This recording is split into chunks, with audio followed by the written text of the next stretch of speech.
তুই এনে কান্দস কা? কাকা কানুম না কি করুম, আঙ্গা বাগালে আমার দিয়ে কাম করে ঠিক মতো ভাত খাবেন নি কাজে না। কাম তো আমরাও করি, তোর বাদ দাদা কি জন্য হেটা ক?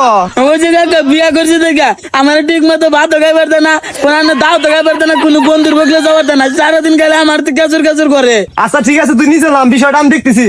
কাকা কোথায় লাগে ধরো মুছে দি তোর বাপে কিসে নিয়ে বাদ দাদা মাথায় আর বাঁচতে কান্দিস তোর বাপের বুঝা কমনি। রিমন তোর দাম খুঁজতেছি। ওই যে আজকে ব্যাগ বন্ধুরা মিলে পিকনিকের আয়োজন করবো, তোর কিন্তু থাকা রাখবো। দেখি বান্দির বাচ্চা কাজ করতেছে না কি করতেছে দেখি আহি। আচ্ছা ঠিক আছে। তুই এখানে কি করস? আবার কাম সব শেষ দিয়ে আইছি। শেষ হয়েছে তাই তুই পাইতেছিস কা?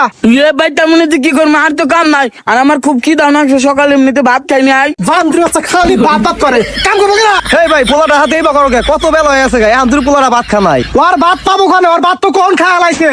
মিশে তো আমার ভাত আবার কেরা খাইবো? বান্দির বাচ্চা জানোস না তুই যে কালকে বিয়া করে নিয়ে যাই, কালকে ভাত খাওয়া লাইছে। ভাত খাইয়াল দিছে, ভাত আবার চড়ে দিবেন না কও না। এখন আর ভাত চড়াবো কি দিগা?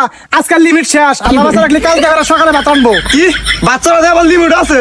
দেখছো কাকা এতে বাগরা মানে না খেয়ে আরে বান্দির বাচ্চা কাটতে কাছে বিচার দাও। আরে দিদির বাবা কিসের পিকনিকের খবর নিয়ে আস। আর কি ওই দিন আছে ও বিয়া করছে, বান্দির বাচ্চা বিয়া করছে, আমি কাম করতে বসে লাগে।